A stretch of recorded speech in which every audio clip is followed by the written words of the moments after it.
Today we have a former Hawking coach, Devin Hernandez, who is being sent to prison for sexual battery on a student. With this conviction, he should get a pretty long sentence.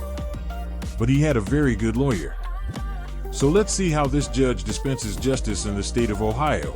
And please don't forget to like, share, and subscribe. Your feedback is greatly appreciated. Wife and for your young children,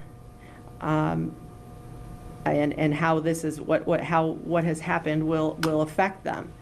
But ultimately, we're not here about your parents. We're not here about what happened in your childhood. We're not here about what happened with your brother. This isn't a family court or a juvenile court where protection of your wife and children would have to be a priority for the court. This is about you, this is about the victim, and this is about the things that happened in 2023 and 2024, and most specifically about your actions and your behavior. I have to think that if someone did this to you or to one of your siblings or one of your family members, you would be asking me to punish them to the max.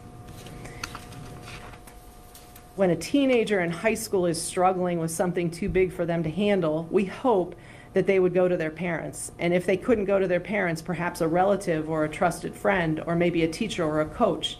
And I think there's an expectation that one of these trusted adults will provide them guidance and give them advice and make sure that they get what they need and they get the help that they need. I heard what Mr. Flay said, and I also read in the sentencing memorandum that you said you felt somewhat of a connection to the victim because she disclosed that she had thoughts of harming herself, and that this connection because of what happened with your brother. You also mentioned that she was often by herself and that she seemed lonely. This connection and this desire to help, I understand that. But I am having a hard time with, after what you went through with your brother, I would expect this would give you more reason to want to protect her and to ensure her safety and her well-being. Instead, you victimized her by entering into a prolonged sexual relationship with her. I believe that this is the type of behavior this law was put into place and enacted to prevent. To the victim and her family, I'm sorry that you went through this. I understand you continue to deal with the aftermath of this. One of the hard things about the criminal justice system is it really doesn't provide much healing for the victims. I do hope that this sentencing gives you closure, and I do hope that you're able to find healing and peace moving forward. Taking all of those things into account, Mr. Hernandez, I'm going to sentence you to a term of 48 months in prison on each of the 2 counts. Well, 48 months doesn't seem like it's enough time for this type of crime. Although he's going to have a rough time in prison, he's probably going to be robbed of his belongings, beat up, and other horrific things. It's still nothing compared to the victim's lifelong complications stemming from what he did to her. I believe 10 years or more would have been a more appropriate sentence. Let me know what you think in the comments. Part of the sentence, so up to 1/2 of your stated prison term. If while on post-release control you're convicted of a new felony offense, in addition to being punished for the underlying conduct, an additional prison term of 1 year or what time remains on your post-release control term may be added as an additional penalty, and that additional penalty would or could be consecutive. You're also instructed that most prison inmates are eligible to earn days of credit against their prison sentences for participation in programs. Said days of credit, if you're eligible to earn them, are not automatically awarded, but must be earned in the manner specified in the statute, which is 2929.14 and 2929.19. I'm going to give you credit for time served in the amount of 4 days. Mr. Flays, are you moving to dismiss counts 2, 4, 5, and 6?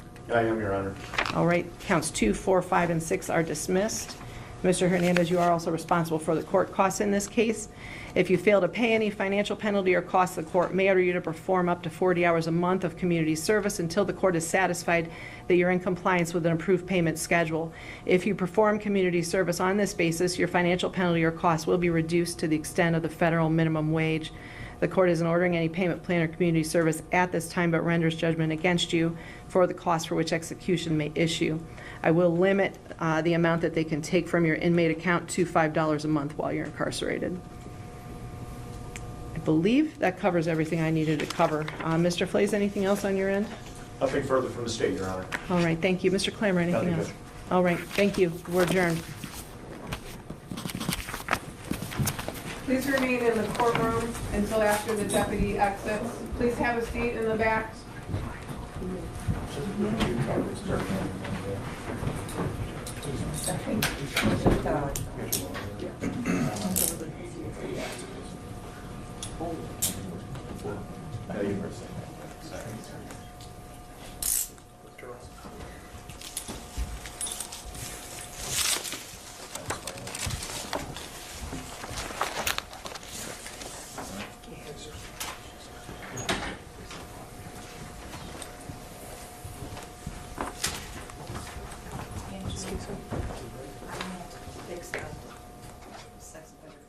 Court adjourned. Thanks for watching. Please like, share, and subscribe. Your feedback is greatly appreciated.